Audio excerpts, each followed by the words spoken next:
ഷാഫി പറമ്പിലിനെ ചൊറിയാൻ വരണ്ട. ഇടതുപക്ഷ നേതാക്കന്മാർ ഒന്ന് കരുതി മാത്രമേ വാക്പ്രയോഗങ്ങൾ നടത്തുന്നതായിരിക്കും നല്ലത്. മാങ്കൂട്ടത്തെ കുറച്ചു ദിവസത്തേക്ക് മൂലക്കിരുത്താനായി എന്നുള്ളത് കൊണ്ട് ഹെഡ്മാഷിന്റെ തലയറുക്കാമെന്ന് കരുതുന്ന കൂട്ടരെ ഒതുക്കത്തിൽ ഷാഫി പറമ്പിൽ വെട്ടിവീഴ്ത്തുമ്പോൾ ഒരു വലിയ പട തന്നെ സൈന്യമായി ഇറങ്ങുന്ന കാഴ്ചയാണ് കേരളക്കര കാണുന്നത്. വായിൽ തോന്നിയത് കോതയ്ക്ക് പാട്ട് എന്ന് പറയുന്നത് പോലെ CPM നേതാക്കൾ വാ പോയ കോടാലിയായി മാറുമ്പോൾ നോക്കിയിരിക്കില്ല ഷാഫി. MA ബേബി അടക്കം ഇപ്പോൾ ഷാഫി വിഷയത്തിൽ പകച്ച് മേപ്പോട്ട് നോക്കി നിൽക്കുകയാണ്. കഴിഞ്ഞ ദിവസം മാങ്കൂട്ടം പാലക്കാട്ടേക്ക് എത്തിയപ്പോൾ കയ്യും വെട്ടും കാലും വെട്ടും എന്ന് പറഞ്ഞവർക്ക് ഒരു ചുക്കും ചുണ്ണാമ്പും ചെയ്യാനാവാതെ വന്നപ്പോൾ ഷാഫി പറമ്പിൽ കുറച്ചു ഭംഗിയുള്ള സ്ത്രീകളെ കണ്ടാൽ ഉടനെ ബാംഗ്ലൂരിലേക്ക് കൊണ്ടുപോകുകയാണ് എന്ന തീർത്തും അധിക്ഷേപപരമായ പരാമർശം നടത്തുമ്പോൾ ഇവിടെ കയ്യും കെട്ടി നോക്കി നിൽക്കാനാവില്ല. കൊടുത്താൽ കൊല്ലത്തും എന്ന് പറയുന്നത് പോലെ CPM പാലക്കാട് ജില്ലാ സെക്രട്ടറി EN സുരേഷ് ബാബുവിന്റെ വാ മൂടിക്കെട്ടുന്ന മറുപടി കൊടുക്കുകയാണ് ഷാഫി പറമ്പിൽ. 2026 ഈ പെണ്ണുകേസും മതവർഗീയതയും മാത്രമാണോ നിങ്ങളുടെ കയ്യിലുള്ളൂ എന്ന് ഷാഫി മാധ്യമപ്പടയെ മുഴുവൻ സാക്ഷി നിർത്തി കൊടുക്കുമ്പോൾ തലകുനിച്ചു പോകാൻ മാത്രമേ MA ബേബിക്കും പാർട്ടി സെക്രട്ടറി ഗോവിന്ദൻ മാഷിനുമൊക്കെ സാധിക്കുന്നുള്ളൂ. കാര്യങ്ങൾ ഇങ്ങനെയൊക്കെ നീങ്ങുമ്പോൾ ഇടതുപക്ഷത്തിന്റെ കയ്യിൽ നിന്നും എല്ലാം നഷ്ടപ്പെട്ടു പോകുന്ന കാഴ്ചയാണ് നമുക്ക് കാണാൻ സാധിക്കുന്നത്. ഷാഫി പറമ്പിലിട്ട് കൊടുക്കുന്ന ആ വീഡിയോ ഒന്ന് കാണാം. ഈ പ്രദേശത്തും അന്നത്തെ പാർട്ടി പ്രവർത്തനങ്ങൾക്കൊക്കെ അത് കോൺഗ്രസിന് അവകാശപ്പെട്ടതായിരുന്നു. ഞാൻ KSUവിന്റെ പട്ടാമ്പി കോളേജിലെ തെരഞ്ഞെടുപ്പ് ജയിച്ച് ജില്ലാ സെക്രട്ടറിയായി പാലക്കാട് ജില്ലാ രാഷ്ട്രീയത്തിലേക്ക് കടന്നു വന്ന ആ സമയം തൊട്ട് ഇതുവരെയുള്ള സമയത്തെല്ലാം അദ്ദേഹത്തിന്റെ തെരഞ്ഞെടുപ്പ് പ്രവർത്തനങ്ങൾ, അല്ലാത്ത സംഘടനാ പ്രവർത്തനങ്ങളുടെയൊക്കെ ഞങ്ങളുടെയൊക്കെ പ്രവർത്തനങ്ങൾക്ക് താങ്ങും തണലുമായി നിന്നിരുന്ന ഒരാളായിരുന്നു. ജീവിതം മുഴുവൻ കോൺഗ്രസിന് വേണ്ടി ഉള്ളി വെച്ചിട്ടുള്ള ഒരാളാണ്. ഒരുപക്ഷെ വഹിച്ച പദവികൾ അദ്ദേഹം നൽകിയ കോൺട്രിബ്യൂഷൻസിനെ കൃത്യമായി പറഞ്ഞോളണമെന്നില്ല. അദ്ദേഹം വഹിച്ച പദവികളെക്കാൾ അപ്പുറത്തേക്ക് കോൺട്രിബ്യൂഷൻ കോൺഗ്രസ് പാർട്ടിക്കും അതുവഴി ജനങ്ങൾക്കും കൊടുത്തിട്ടുള്ള നേതാവാണ്. ഉമ്മൻചാണ്ടി സാറും ഒക്കെ ഉൾപ്പെടെയുള്ള നേതൃത്വമായിട്ടുള്ള അടുത്ത ബന്ധം എല്ലാ കാലത്തും നിലനിർത്താൻ നേതാവാണ്. അദ്ദേഹത്തിന്റെ നിര്യാണം ആ കുടുംബത്തിന് തീരാ നഷ്ടമാണ്. പാർട്ടി പ്രവർത്തകർ, ഇവിടുത്തെ പാർട്ടി പ്രവർത്തകർക്കും അനാരോഗ്യം കൊണ്ട് ചില പ്രയാസങ്ങളൊക്കെ ഉണ്ടായിരുന്നെങ്കിൽ പോലും PJ എന്ന് പറയുന്ന പാർട്ടി പ്രവർത്തകർക്ക് ഇപ്പോഴും ഒരു ഇഷ്ടവും സ്നേഹവും ബഹുമാനവും ഒക്കെ ഉണ്ടായിരുന്നു മനസ്സിലാവും. അദ്ദേഹത്തിൻ്റെ ഓർമ്മകളുടെ മുന്നിൽ ആദരാഞ്ജലി അർപ്പിക്കുന്ന അദ്ദേഹത്തിൻ്റെ കുടുംബത്തിൻ്റെ ദുഃഖത്തിലും ഈ പ്രദേശത്തെയും ജില്ലയിലെയും സംസ്ഥാനത്തെയും പാർട്ടി പ്രവർത്തകരുടെ ദുഃഖവും ആദരവും അറിയിക്കുകയും ചെയ്തു.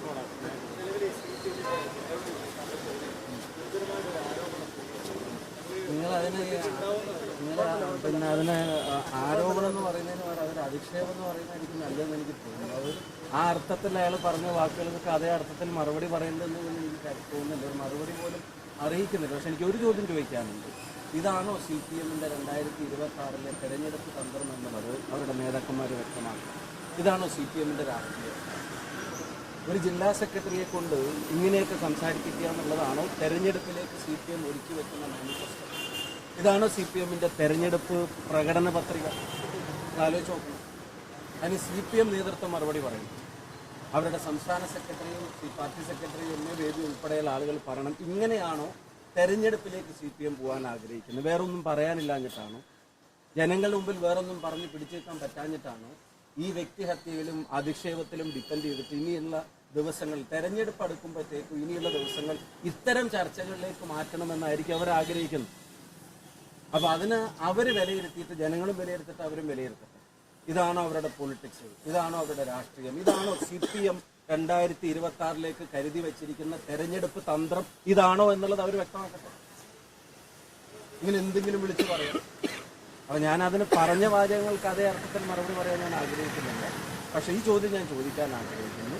കൃത്യമായ പൊളിറ്റിക്സ് പറഞ്ഞിട്ടും കൃത്യമായ ഗവൺമെന്റിന്റെ വീഴ്ചകൾ ചൂണ്ടിക്കാണിച്ചിട്ടും ഈ തെരഞ്ഞെടുപ്പിനെ നേരിടാനുള്ള ആർജവവും കെൽപ്പും ഞങ്ങൾക്കുണ്ട്. അതിൽ വ്യക്തിപരമായി തകർക്കാൻ ശ്രമിച്ചാലും രാഷ്ട്രീയമായി തകർക്കാൻ ശ്രമിച്ചാലും ഒക്കെ അവർക്ക് അവരുടെ ഒരു മെച്ചവും പറയാനില്ലാത്തതിന്റെ പ്രയാസങ്ങളിൽ നിന്നാണ് ഇതിനെ ഇങ്ങനെ ഈ പറയുന്ന അധിക്ഷേപങ്ങളുടെ രാഷ്ട്രീയം അതിങ്ങനെ മുറുകെ പിടിച്ചിട്ട് CPM മുന്നോട്ട് പോകുന്നത്. ഞാനിത് ഇപ്പൊ കുറച്ചായിട്ട് നിരന്തരം പലതരത്തിലുള്ള കാര്യങ്ങൾ നേരിടുക. ഈ പറയുന്ന ആളുകൾ ഉൾപ്പെടെ വർഗീയവാദിയാക്കാനാണ് ആദ്യം ശ്രമിച്ചത്. അതിനുള്ള വലിയ ശ്രമങ്ങൾ ഉണ്ടായിരുന്നു.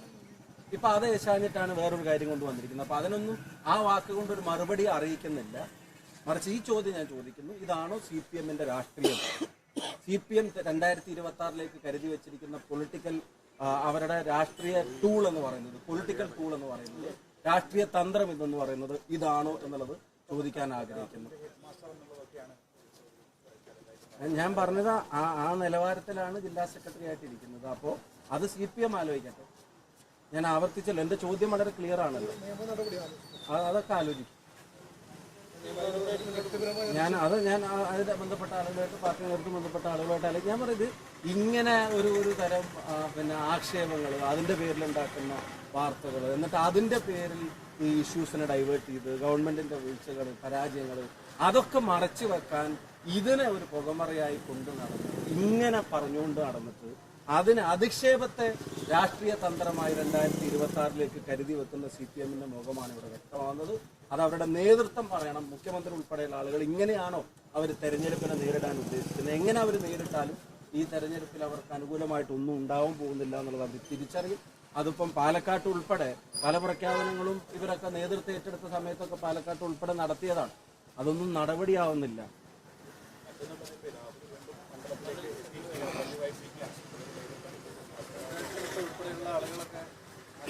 അപ്പൊ അതിന് അദ്ദേഹം MLA ആയിട്ട് തോന്നുന്നില്ലല്ലോ. അപ്പൊ അത് അയാൾ വരണോ വേണ്ടോ, അസംബ്ലി പോകണോ വേണ്ടെന്ന് അയാൾക്ക് തീരുമാനിക്കാമെന്ന് KPC പ്രസിഡന്റ് നേരത്തെ പറഞ്ഞിട്ടുണ്ട്. അതിൽ കൂടുതൽ ഇപ്പൊ ഞാൻ വേറെ അഭിപ്രായം അതിനകത്ത് പറയേണ്ടതുണ്ട്. KPC പ്രസിഡന്റ് പറഞ്ഞിട്ടുണ്ട്.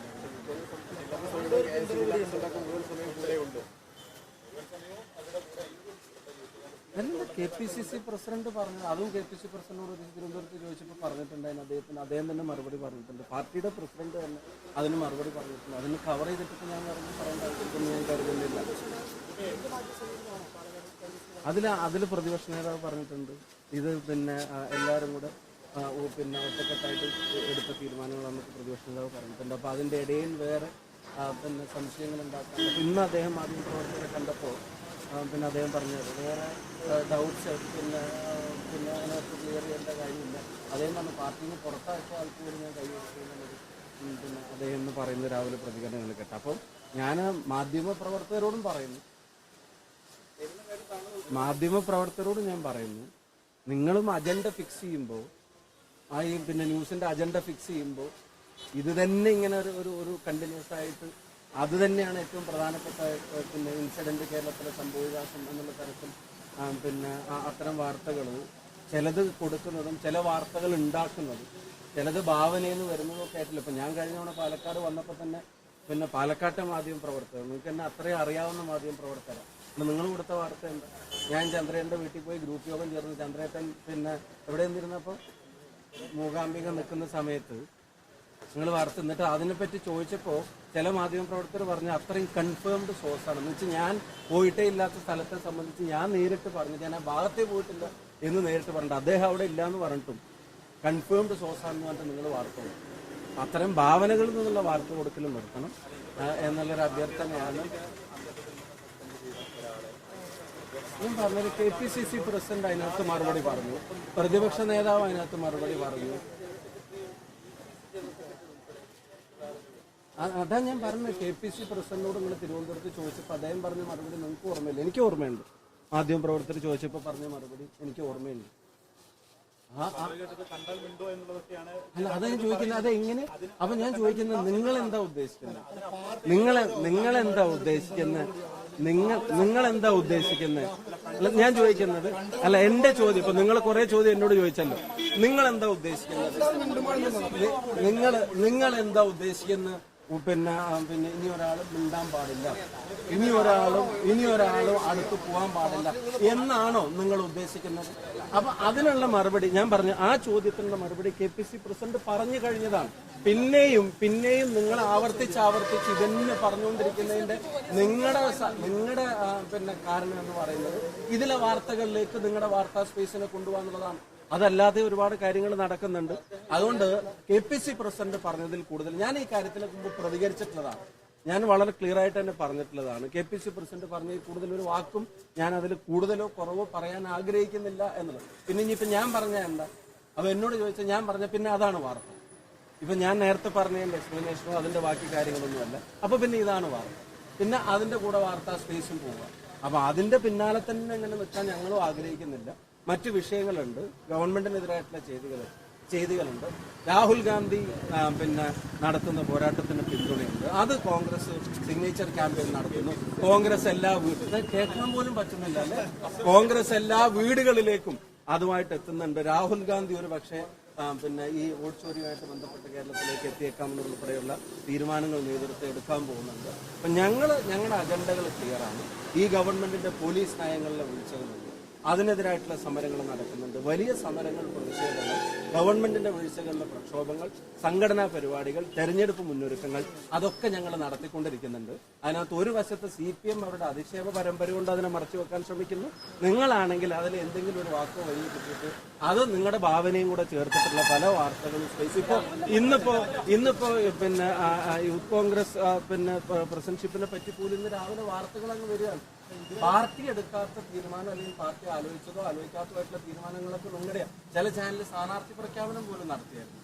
കോൺഗ്രസിന്റെ കുറച്ച് സ്ഥാനാർത്ഥികളെ വരെ പ്രഖ്യാപനം നടത്തുമ്പോൾ കുറച്ച് പാർട്ടി കാര്യങ്ങളൊക്കെ ചെയ്യാനും തീരുമാനിക്കാനുള്ള ഒരു സ്പേസ് ഞങ്ങൾക്ക് തന്നെ വിട്ടുതരണം. സംസ്ഥാന പ്രസിഡന്റ് അത് സമയം അത് യൂത്ത് കോൺഗ്രസ് പ്രസിഡന്റ് ഇപ്പൊ രാജിവെച്ചതുകൊണ്ടാണ് ഇപ്പൊ സംസ്ഥാന പ്രസിഡന്റ് ഇല്ലാത്തത്. പുതിയ പ്രസിഡന്റിനെ മതിയായ ചർച്ചകളിലൂടെ IYC നേതൃത്വം അത് കണ്ടെത്തും. അതിന്റെ തീരുമാനം പ്രഖ്യാപനം ഉണ്ടാവും.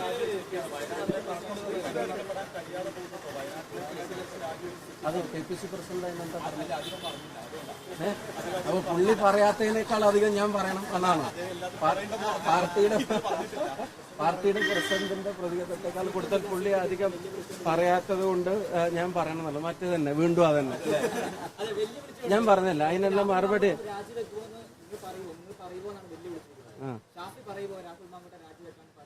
അല്ല, ഇനിയിപ്പോ ഞാൻ പറയേണ്ടത് എന്താണെന്ന് കൂടെ ഇനിയിപ്പോ അവരുടെ എഴുതി മേടിക്കാം. ഞാൻ അവര് കോൺഗ്രസ് പൊളിറ്റിക്സ് എന്ത് വേണമെന്നുള്ള തീരുമാനിക്കാനുള്ള സ്വാതന്ത്ര്യം ഞങ്ങൾക്ക് കിട്ടുന്നു. അത് ഞങ്ങൾ തീരുമാനിച്ചോളാം. അത് പാർട്ടിയുടെ ഔദ്യോഗിക സ്ഥാനങ്ങളിൽ ഇരിക്കുന്ന ആളുകളെ സ്വീകരിച്ചാണ് ഞാൻ ഇത്ര നേരമൊക്കെ പറഞ്ഞതാണ്. ഞാൻ പറഞ്ഞു അതിൽ APCC പ്രസിഡന്റ് പറഞ്ഞതിനേക്കാൾ കൂടുതൽ വേറെ ഒന്നും എനിക്ക് പറയാനില്ല. അതിൽ കുറഞ്ഞും ഞാനൊന്നും പറയാൻ ആഗ്രഹിക്കുന്നില്ല. ആണോ? ഞാൻ പറഞ്ഞില്ല, ഞാൻ കണ്ടില്ല. ഞാൻ പറഞ്ഞു നിങ്ങൾക്ക് ഇനിയിപ്പോ അതിലൊരു വാർത്ത ഇന്നത് ഉണ്ടാക്കണം. ഞാനിത് പറഞ്ഞു നിങ്ങൾക്കൊരാഗ്രഹം ഇനിയിപ്പോ ഇന്നത്തെ മറ്റെല്ലാ കാര്യങ്ങളും വെച്ചിട്ട് പിന്നെ നിങ്ങൾക്ക് അതിലൊരു വാർത്ത ഉണ്ടാക്കണം. നിങ്ങൾ സസ്പെൻഷന്റെ ഒക്കെ പിന്നെ ഡെഫിനിഷൻ നിങ്ങൾ എന്താ ഉദ്ദേശിക്കുന്നത് എനിക്ക് അറിഞ്ഞൂടാ. പാർട്ടി തീരുമാനം പാർട്ടി പ്രസിഡന്റ് പറഞ്ഞിട്ടുണ്ട്. അതിനനുസരിച്ച് കാര്യങ്ങൾ മുന്നോട്ട് പോകും. ഏതാണ് അടിത്തട്ടിലും മേൽത്തട്ടിലുമുള്ള തർക്കമാണോ? എന്തൊരു ആവേശം നോക്കി. അങ്ങനെ അതിനകത്ത് പിന്നെ യോഗ്യരായിട്ടുള്ള ഒന്നിൽ കൂടുതൽ ആളുകൾ ഉണ്ടാവുമ്പോൾ അതിൽ നിന്നൊരാളെ കണ്ടെത്താൻ മതിയായിട്ടുള്ള കൺസൾട്ടേഷൻ വേണ്ടി വരും, മതിയായിട്ടുള്ള ആലോചന വേണ്ടി വരും. ഇതൊരു അൺഫോർസീൻ ഇവന്റ് ആണ്. യൂത്ത് കോൺഗ്രസ് പ്രസിഡന്റ് ഇപ്പൊ പെട്ടെന്നൊരു രാജി ആരും പ്രതീക്ഷിച്ചതല്ല. പെട്ടെന്നുണ്ടായിട്ടുള്ള ഒരു തീരുമാനപ്രകാരം അദ്ദേഹവും പാർട്ടിയും ഒരു തീരുമാനം എടുത്തു, അങ്ങനെ വന്നു. അപ്പൊ അതിന്റെ ശേഷമുള്ള ആളെ കണ്ടെത്താൻ ഒരു കൺസൾട്ടേഷൻ വേണ്ടി വരും. കാരണം അതൊരു പ്രോസസ്സിലൂടെ വന്ന ഒരു പ്രക്രിയയിലൂടെ വന്നിട്ടുള്ള യൂത്ത് കോൺഗ്രസ് പ്രസിഡന്റാണ്. അപ്പൊ അതിന്റെ ശേഷം അടുത്ത ആളെ കണ്ടെത്താൻ ഞങ്ങൾക്കൊരു കൺസൾട്ടേഷൻ വേണ്ടി വരുമല്ലോ. ഞങ്ങൾക്കത് വിവിധ തലങ്ങളിൽ ആലോചിക്കേണ്ടി വരും. IYC തലങ്ങളിലെ തീരുമാനങ്ങൾ അറിയേണ്ടി വരും. ഇവിടെ പാർട്ടി നേതൃത്വമായിട്ട് കൺസൾട്ട് ചെയ്യേണ്ടി വരും. അത് ചെയ്യും. പക്ഷെ അതേസമയം തന്നെ അവരവരുടെ സംഘടനാ പരിപാടികൾ പിന്നെ നിർത്തിവെച്ചിട്ട് എല്ലാവരും തന്നെ പ്രസിഡന്റ് വരട്ടെ കൊണ്ട് വീട്ടിലിരിക്കുകയല്ല. ഇവിടെ ഇപ്പോൾ പാലക്കാടിന്റെ പോലീസ് അതിക്രമത്തിനെതിരെ നിങ്ങൾ പറയുന്ന പാലക്കാട് 5 DYSP ഓഫീസ് മാർച്ച് പിന്നെ യൂത്ത് കോൺഗ്രസിന്റെ നേതൃത്വത്തിൽ, ജില്ലാ കമ്മിറ്റിയുടെ നേതൃത്വത്തിൽ നടക്കുകയാണ്. കഴിഞ്ഞ ദിവസം ഈ മരണം കാരണം ഇവിടുത്തെ മാറ്റിവെച്ചു. ബാക്കി സ്ഥലങ്ങളിലൊക്കെ മാർച്ച് നടക്കുക. സംസ്ഥാനത്ത് ക്ലിഫ് ഹൗസിലേക്കും സെക്രട്ടേറിയറ്റിലേക്കും നടന്ന യൂത്ത് കോൺഗ്രസ് മാർച്ച്, അതിൽ പ്രിയപ്പെട്ട യൂത്ത് കോൺഗ്രസ് സഹപ്രവർത്തകർ ജയിലിൽ പോയി. അവർക്ക് ഇന്നലെ മിനിഞ്ഞാന്നാണ് അവർക്ക് ജാമ്യം കിട്ടിയത്. അത്രയും ദിവസം അവരെ പിന്നെ തുറങ്കലടക്കാനാണ് പോലീസ് ശ്രമിച്ചത്. അവര് സമരരംഗത്തുണ്ട്, അവര് സേവന രംഗത്തുണ്ട്. സംഘടനാ പ്രവർത്തനം കെട്ടിപ്പൂട്ടി എടുത്തു വെച്ചിട്ടുണ്ടെങ്കിൽ പ്രസിഡന്റ് വന്നിട്ട് പുറത്തിറങ്ങുള്ളൂ പറഞ്ഞിട്ട് അവരിയ്ക്കുകയല്ല. അതിന്റെ കീ പോസ്റ്റിലേക്കുള്ള ആളെ അധികം വൈകാതെ തന്നെ പാർട്ടി തീരുമാനിക്കും, യൂത്ത് കോൺഗ്രസ് തീരുമാനിക്കും. അത് പാർട്ടിയല്ല, യൂത്ത് കോൺഗ്രസ് തീരുമാനിക്കേണ്ടത്, IYC തീരുമാനിക്കും. അതിനനുസരിച്ചിട്ടുള്ള കാര്യങ്ങൾ മുന്നോട്ട്. അതേസമയം പാർട്ടിയുടെ സംഘടനാ കാര്യങ്ങളും യൂത്ത് കോൺഗ്രസിന്റെ സംഘടനാ കാര്യങ്ങളും അത് കൃത്യമായിട്ട് നടന്നു പോകുന്നുണ്ട്. അതിന് പ്രസിഡന്റും അധികം വരും. വല്ലാണ്ട് വിഷമിക്കേണ്ട. അടിത്തട്ടിലും മേൽത്തട്ടിലും എന്നുള്ള പ്രയാസം ആലോചിച്ചിട്ട് പ്രയാസപ്പെടേണ്ട. അടുത്തത് പൊതുവെ പറച്ചിലില്ല. താങ്കൾക്ക് അങ്ങനെ തോന്നിയിട്ടുണ്ടെങ്കിൽ അത് തെറ്റിദ്ധാരണ. കയ്യിലിരിക്കുന്ന എന്നിട്ടും കേട്ടോ. അപ്പൊ ഇത് ഞാൻ പറഞ്ഞത് പിന്നെ ഇത് ഞാൻ പറഞ്ഞത് നിങ്ങളുടെ ഭാവന ശീതയുദ്ധം ഇപ്പൊ എവിടെ തൊട്ട് തുടങ്ങി എവിടെ എത്തി? ശീതയുദ്ധത്തിലെത്തി. നിങ്ങൾ ആലോചിക്കേണ്ടതാണ്. ഇവിടുത്തെ മുഖ്യധാരാ ചാനലുകൾ ഉൾപ്പെടെ ഇത്തരം കാര്യങ്ങൾ വാർത്ത കൊടുക്കുന്ന ശൈലി ഒരു തരത്തിലുള്ള റിയാലിറ്റി ചെക്ക് നടത്താതെ ആ മൊമെന്ററി ആയിട്ടുള്ള വാർത്തകൾ നിങ്ങൾ ക്രിയേറ്റ് ചെയ്യണം. വാർത്ത കൊടുക്കുക എന്ന് പോലും ഞാൻ പറയില്ല, വാർത്ത സൃഷ്ടിക്കുക. ഞാൻ നേരിട്ട് അനുഭവിച്ച പാലക്കാട്ടെ സന്ദർശനമായിട്ട് ബന്ധപ്പെട്ട്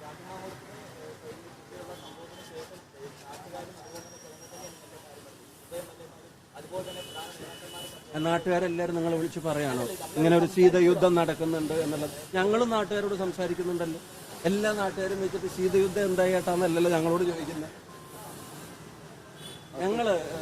ഞങ്ങള് ഈ പറയുന്ന ജനം ആഗ്രഹിക്കുന്ന ഭരണമാറ്റത്തിന്റെ സാഹചര്യം, ആ സാഹചര്യത്തെ ജനങ്ങൾക്ക് വേണ്ടി തന്നെ അതിനെ ലീഡ് ചെയ്യാനുള്ള റെസ്പോൺസിബിലിറ്റി ഞങ്ങൾക്കുണ്ട്. കൈയറിയുമ്പോൾ അവൻ്റെ റെസ്പോൺസിബിലിറ്റി ഞങ്ങൾക്കുണ്ട്. ആ ഉത്തരവാദിത്തത്തോടു കൂടി പാർട്ടി നേതൃത്വവും പ്രവർത്തകനും ഒക്കെ പെരുമാറും. സീരിയസ് ആയിട്ടുള്ള ഇഷ്യൂസ് ജനങ്ങളുടെ മുമ്പിലുണ്ട്. ആ ഇഷ്യൂസിനകത്ത് പരിഹാരം കണ്ടെത്താൻ ഇനിയൊരു മാറ്റം ജനം ആഗ്രഹിക്കുകയാണ്. അത് യാഥാർത്ഥ്യമാക്കാനുള്ള എല്ലാ ശ്രമങ്ങളും